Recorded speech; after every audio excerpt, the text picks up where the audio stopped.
Hi, welcome to the show. Today, I have with me Charlie Whiting and James Goings. Now, Charlie is the Director of Operations of YOOP. So now you're curious. Those of you that don't know what YOOP is, you're going to find out. And those of you that do are probably excited because you want everybody to know about what it is. So here to tell us about it and some of the great results that it's had is Charlie. Thank you for being here. Thank you. And James, a graduate of YOOP. So, YOOP came to town how long ago? About 6 years ago. Okay. Yeah. I guess we're finishing up our 6th year. Getting ready to go 7. And now let's solve answer the mystery. What is it? What is YOOP? Well, YOOP stands for Youth Occupation or Opportunities Occupation Program. Even I struggle with it. No. So we go. What the focus is we work with at-risk youth, ages 16 to 24, and at risk for various of things. But what the primary focus is to help with social service pieces as well as educational needs. So high school diploma or GED or possibly college, trades, what have you. And then also help develop those career needed job trades. Education, job training, Yep. job skills, Yep. and you help connect them with employment. With employment, yes. Okay. And how did you come to the work, Charlie? Well, I started almost a year ago with our parent company, the Chehalem Youth and Family Services, and I worked in the residential program for a couple of months just as we were getting ready to close it down. Started as a case manager, then moved up to interim director of the residential program after 3 weeks. And then the next week after I accepted that title or that position is when we got notification of the residential program being closed. So spent a couple months learning how to close down a program as opposed to learning how to run the program. Then I moved over to YOOP after we closed that down so I could get more familiar with what the program actually did. And then in December I moved up to the Director of Operations. Wow, it's been quite a rise. But It has. tell me about the interview experience and how you came to this. Would you share that with us? Yeah, absolutely. It's really kind of a funny story. I had been working in for-profit education and wasn't really enjoying what I did, so I was looking for something else. And I came across a job posting for the residential program in CYFS, and I was actually really appalled with all the demands of that position compared to the pay that was being offered. And I was, having spent many years in the human service and social service world, I was insulted for the field and for anybody who was going. So I applied really out of spite. I did not want to work for the organization. So much so I didn't even do any research on the organization. I just went to the interview to say, this job is horrible.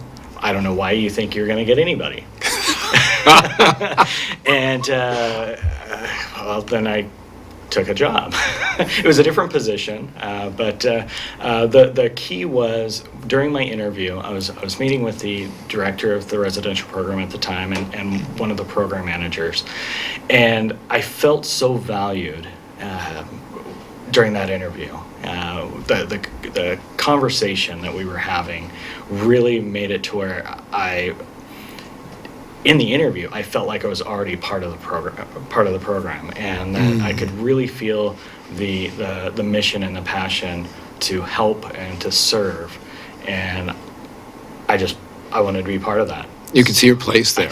I saw my place. I did not see the potential of where I've ended up so far. I figured I'd be a case manager for quite some time. I didn't think it was going to move quite so quickly, but happy that it has. Grabbed you by the heart and pulled you in. It has, yes. Oh, that is great. And Yamhill County has done the same for me, so.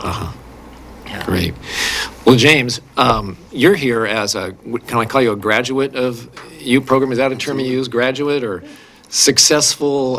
He's definitely a success story from our program, yes. Well, James, tell us where you came from and how you ended up needing the help of YOOP and how it helped. Just Okay.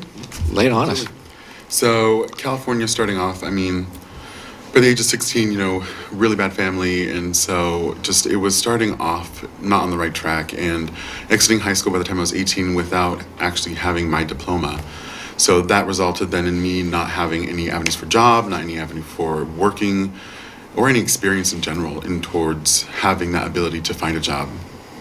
And so I had a friend here in Oregon who was willing to allow me to stay with them and have a place that I could rent from them and just kind of get back on my feet, refocus, and allow myself to kind of just go on in life. And just back and forth through one of the shops that now I co-own here, it's at Inner Oasis. Just I'd met this kid who was helping move a punching bag, and he couldn't get all the sand out, so I was helping him lean it over. And I'd asked him, I was like, well, why are you here? And he told me that he was at YOOP, which is on the mezzanine, and I didn't even realize in that building that there was anyone up there.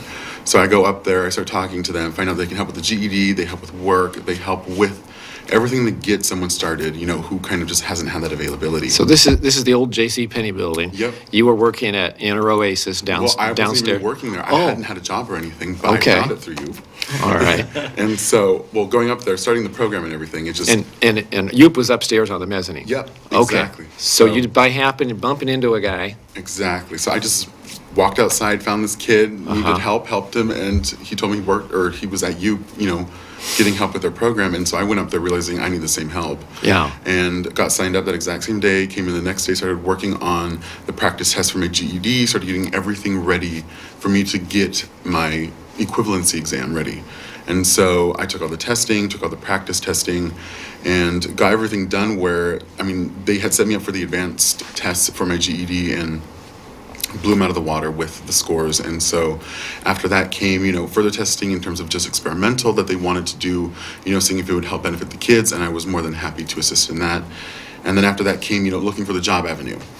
So they had many different, in a sense, kind of workshops that they could help with you interning or you just providing services or learning in programs how to talk in terms of being able to just be in a business setting or to be in a work environment and then be able to thrive and be successful. And so I found out literally as soon as I was done with my GED that downstairs at Inner Oasis, where I had shopped quite frequently for lapidary stuff, gemstones, and that they had been looking for someone as an intern. And so I thought this was more than significant. And so I went downstairs, told Joanne Atwood, who is the owner of the whole entire shop. And I was just so excited because I was like, I could work somewhere that I love gemstones. And so went down there, talked to her, got everything set up, my scheduling, everything done that day. And the next day started working. And then that began me on my whole entire career where I am now, where, I help co-own, I help manage there. I do gemstone readings, I do tarot card readings, I do healings for people. It has helped me in a sense benefit all the way up to where I am at now, where I'm giving back to the community. Wow, and I want to get more back to more of what you are doing, because I think it is amazing how you're giving back. But I want to go over, Charlie, your doors are open for people like James. What people come through the door with what kinds of problems? Oh, it's a variety of problems. We have we have individuals who have mental health issues. We have individuals who are homeless, that have addiction struggles. Really? So you have someone come through the door, homeless and addicted. What do you do? Where do you start? Well, start with... That's huge. Yeah. Well, you start with welcome. All right, good answer. I love it. And we just laughed about that. But Yeah. there's a lot of truth to just the word welcome. That population, the homeless population, doesn't hear welcome often enough. And building that trust. Every one of our staff members, whether it's in our YOOP program, our mental health clinic, our Lucky Finds, our gift, our thrift store, every one of our programs, every individual that works with us, they all have the same feel in their heart of welcome. Yeah. And we want to help. And so then we do a needs base. Well, what is it that you need? We talk about the YOOP program and what all we offer, and connect with other sources, whether it's in our organization or in other organizations or programs within the community as well. So somebody comes and says, well, I need to get clean. So how do you talk to them? The same way I talk to everybody. Okay. How do you help them get clean? Well, with every individual, things are different. Everybody has their own path and their in overcoming whatever struggles it is. Typically, we then connect with those specialists. So Provoking Hope, for example, is a great place to utilize expertise in helping somebody overcome some addiction issues. If there's other outlining factors as well, like maybe some mental health issues or struggles as well, we can refer them to our mental health clinic there in Newburgh, or our FAST team, which is a family advocacy support team, which comprises of a number of individuals that help people get connected with all the resources that are needed as well. So we have, again, we just look at what is it that you need, what can we help with, and we try to partner up with as many partners as possible. That's the one great thing I will say Yamhill County is phenomenal about. There are so many resources for every need out there. It's just a matter of knowing where to go, and that's what we try to do, is know that pathway and help. So I'm feeling a really open heart, a lot of compassion from you. For whoever walks in the door, you're ready to meet them where they are, as a friend, as a mentor. Yeah. We all need mentors. No matter what level we're at, we need somebody who's a friend. We need somebody who's a mentor. And I think that's another huge thing that our YOOP staff have embraced.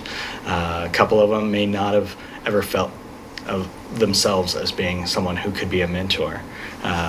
One of our staff members, by definition, she would have been a YOOP participant when she was younger, and she's of course a great mentor, and she does a phenomenal job here in McMinnville and Newburgh. But every one of our staff, that's first and foremost, we know we have to meet the individual where they're at. We can't expect that person to be where we are at. So people come to you that where they are at is needing help. Is there a theme or a common a cause of why these people are there needing your help? Majority of our participants are on the low income socioeconomic status. They've struggled with home life when they were younger. They did not have positive role models, what we would consider positive role models, and being able to teach those skills that are necessary of problem solving, of communication, of being able to collaborate with other individuals, because in their own process of being able to meet their basic needs, it was in the survival mode. And it makes it difficult to think of somebody else if you're in survival mode yourself. In survival mode, we were talking earlier, and you were saying that survival mode kind of keeps you thinking about just today. Right. Get through today. And that doesn't really include thinking about getting an education so that I can do something in the future. So Right. you start to help them with that kind of opportunity. Yeah, and what we do is we look at the future. We want to look at the future, and then we take the path back and go, okay, this is where you're at now. This is where you want to be. How do we get there? We have a class or workshop in our program that I think is phenomenal. I have been in lots of different groups. I've gone through a lot of different trainings, and this one I will actually endorse. It's called Rethinking Careers. And what it does is it takes a cognitive behavior approach in changing our thought processes. And everybody, again, no matter what level you're at, no matter how successful you are, you have moments where the negative automatically creeps in or shows up. You get that phone call from the boss, I want to meet with you at 3:00. Immediately you go, oh, what'd I do wrong, right? And when you start thinking those negative thoughts, and when you hear those negative thoughts, it affects everything leading up to that point, and including maybe that meeting with your boss. You went in there kind of negatively, and so you didn't get all the positive that could have come out of it. So it changes everything throughout the entire day.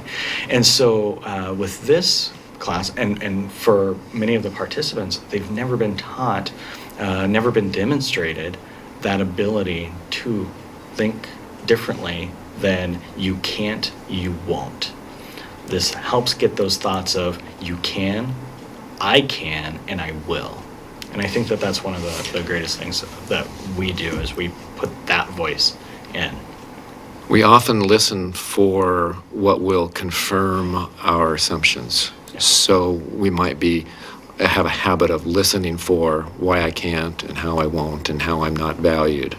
So this program is to try to step that back and help people to start listening for the positive. Absolutely. What's coming toward them, and take in more of the positive and put that into their thinking, so it spirals up instead of spiraling down. And I think more importantly, even teaching that they have the impact of whether it's positive or negative.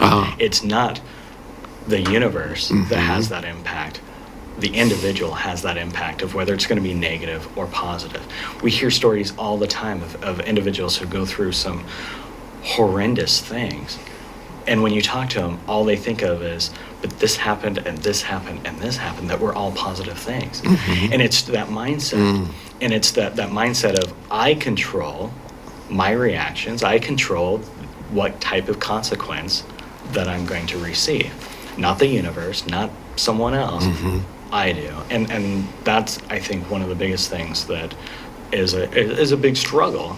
I know, I've known a lot of families.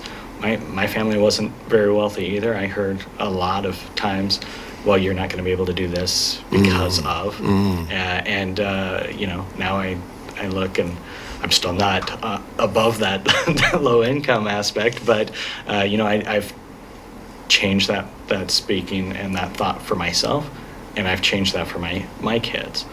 And that's what I'm hoping that, and I'm seeing from programs like YOOP and our CYFS program as a whole does for our community as well. So, James, we just were talking about how a lot of young people that come through the door have not had the opportunity to prepare to step forward at the time in their life when it's kind of critical to take hold and manage on their own. How about you? What about your background that left you at some point, not ready and needing help to get ready? Well, so I guess we got to go all the way back to me when I was born and raised here and growing up, and again, just bad situations, bad parenting, and so that resulted in terms of like legal actions having to be involved where my dad no longer had any custody of me or my sister, and so then we went with my mom, and she was in California and agreed, as is kind of some of the lifestyle of the lower income, finding a way to substitute dealing with reality and truly facing everything. They go to narcotics, they go to alcohol. And so my livelihood was being brought up, at 14, just coming to a whole entire state that I'd never known, and then being handed a checkbook and being handed car keys and being told, look, take care of everything, grow up in a sense by the time that I was 14. And so I had to learn to adapt in terms of taking care of everyone, but I didn't learn necessarily responsibility. And in fact, doing that almost made me more childish in a way, because then when it was like, okay, now it's my time, well, I'm going to go wild on my time. I'm just going to expand as much as possible. I'm going to go as crazy and as hard as I want to do, because then this is my break. This is my time for my own. And so living that kind of a lifestyle for a little bit, until I was 17, and then trying to live with family members in terms of getting on track, that wasn't helping at all either, all of them having their own independent vices. I finally decided, okay, stop it, make this change now, do it. And so I just dropped everything, got a couple $100 from a friend, and then came up here, and then agreed. I came here having nothing, like no money, no clothing, nothing of my own, and just going the day to day, in a sense, just doing odd jobs around McMinnville and being able to come back to the community, being accepted as it were, and then being able to just work a little bit as much as possible to try to save up, and then being able to pay for the place that I was staying at, and then having the opportunity where first thing I did, at YOOP, come in, and I'm sitting down at the desk and being, definitely extroverted and a very high quality in terms of personality person, and there's Amy, sitting there at the desk. Okay, well here, so this is what we offer, showing me in a sense the directional path that YOOP can take me, and me seeing the benefit completely of where that can lead in terms of avenues of careers and occupational. I signed up that day, got everything handled, and so I left that past behind of, okay, well, I don't care. I'm going to go throughout life, not knowing and not even really having an aim towards where I should focus. And I took that instead, and I went from ground zero, with Amy there, okay, GED, that's where you need to begin. After that, it's going to be W-2 form, so that means you need to get a job. Now, with job, you need to have experience, so that came internship.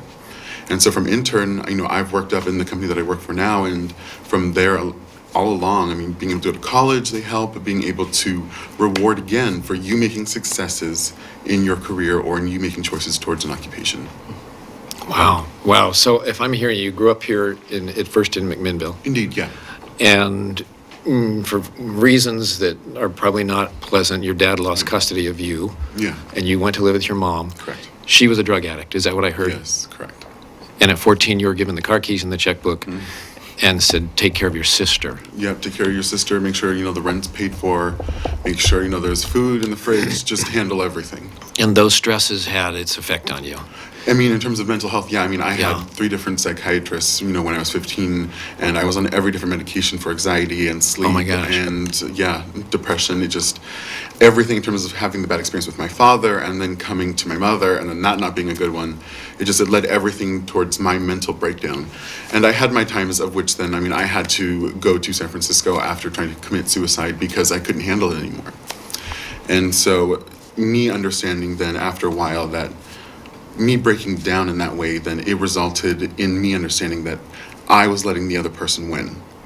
I was allowing myself, for whatever reason or whatever they did to me, whatever they caused that emotion to bring up, that if I ended it on my own, then that was me letting them affect me that much. And that I don't necessarily have to do that. Yeah. That I can instead show them that they were wrong. And I can become the opposite of it. And then I can therefore be beneficial to myself by also not letting them win. You felt that you got some self-worth, and I'm hearing if they were right that you were worthless, then you're going to go down this path of maybe taking your own life. But if you turn that around and think, wait, they're wrong, I am worth something. Tell me how you perfected that process of feeling worth. Well, I guess it had to be the first time that I took my test and I got my scores back, and they were like, okay, well here's $20 and a check for you. And I'm like, okay. And so, it started me off in realizing, that being rewarded for doing good or for doing something that was right, is a good stepping stone and a good foundation to build on in terms of, teenagers and people in their early 20s, for us to kind of realize where we believe we're so self-entitled to everything, that everything should just be given to us for free, and that, life should just be easy, and, we should just go along with the flow. That's not necessarily how it should be. It is still going to be a struggle, and you have to fight for what you want.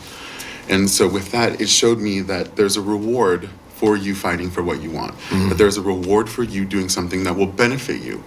And agreed, in most cases, parents will say, okay, well, if you graduate high school, I'm going to buy you this. No, it's not that way either with parents. But they allowed for us to realize that in a way that some of my generation and a little bit older, realize that we don't necessarily want to work hard because we don't get rewarded for it. And so you showing us, okay, well here, something that, in a sense, that low income, low quality in terms of bringing in money for us, that we didn't have a lot, they offered us a way to buy things or buy food or buy clothing, or for us to, go out to dinner sometime if we wanted to. And so they offered us avenues that made it more accessible for us to be out in the community, out amongst other people, instead of just being secluded to where we were. So they got you started on this understanding that work has a reward. Yeah. And it's hard to, and sometimes that has to be offered artificially rather than the real world Yeah. because they're taking their first steps. Is that a good way to think of it, Charlie? That is. We do stress that YOOP is not, even though we're funded through the state and Department of Labor, we are not an entitlement program. You get rewarded off your hard work, your success. So we set those individual service plans, and we set those benchmarks for every participant. And as they progress, there's the reward, the positive outcome. And so it's baby steps of, you took an assessment that we needed you to take, here's the reward for struggling through that. Someone comes in homeless, and at some point they need to go to a job interview. I mean, there's a process of getting there. Yeah. But maybe they don't look, they're not ready for an interview as far as their appearance goes. How do you help with that? Various ways. We have quite a few clothes that are donated. If we don't have anything that works for the job that they're interviewing for or fits, then we take them shopping. You also have a washer and dryer. We do. Is that right? Yeah. At your location on the corner of Baker and Baker and 7th. Baker and 7th. Here in McMinnville. That's yes. the walk-in YOOP. That's our skills center in Mac. If people are hearing this and think, I need that, or I know someone that could use that, go to 7th and Baker. Yes. It's an older house. Yep. Walk in and get a welcome. Yeah. Okay, so that's the main message here today, right? People have heard what this is, and now it's on 7th and Baker. We can go and get it. Yeah. And that's why I had you here today. And It's just- in Newburgh, we're on the corner of 5th and Dayton. Okay, And we 5th have a and skills Dayton. center in there Newburgh. as well. Okay. Well, this is an incredible program, and it's getting incredible results. I know, James, you have responsibility now in a job you haven't even told us about, but it's involved in, just give us a brief overview of So it's a patient care technician in terms of you working a dialysis machine, as well as being a patient care technician of where you're working with the patient themselves. And so originally, when you get your certificate and you get your training, you're in a very high stress, you have 8 patients a day. Each of them are running about 4 to 6 hours of treatment. And so you have 8 total people. So you're looking, somewhere between 20 hours sometimes, just working as hard as you possibly can, running around, documenting. You cannulate people where you stick in needles in terms of their accesses. And so you have to make sure they use an aseptic form of where you're not touching any of the lines, you're not touching any of the entrances in terms of the clamps and everything, so that way then there is no bacteria, there is no viruses that you're transferring to your patient. And this is what you're performing. You're performing these operations that give people their dialysis. Yes. Helping them in their home. Yeah, well, so now I do the in-home, which is where we take that high-stress environment and we slow it way down. And so then now, instead of having 8 different people that I got to work for, now instead it's just the one person, and I can go around, and his machine's running, and before his next blood pressure, which is about 30 minutes, I can go, make him some food, or I can go help him, do his laundry. And so it's allowing me, in a sense, to do more quality work for each patient, rather than just doing necessarily what they need, because that's the only thing that they can do in terms of surviving. So you have that job. Yep. correct. You still work at Oasis. Yep, indeed. And you have another manufacturing concern, agricultural Yep. lights for growing plants. Yes, correct. That you've been pioneering. Okay. Yeah. You've got a lot going. Yeah, and agreed. This is key. I mean, success story, but where did it all start? I mean, the first little kind of drop in terms of creating the ripple was at YOOP. I think that's a good place to end it. We're out of time. All right. Anything else you've been wanting to say? Yeah, I think that's a great place to stop right there. Thanks, Okay. James. All right. Charlie, James, thanks for being here today. Thanks, Ken. Absolutely.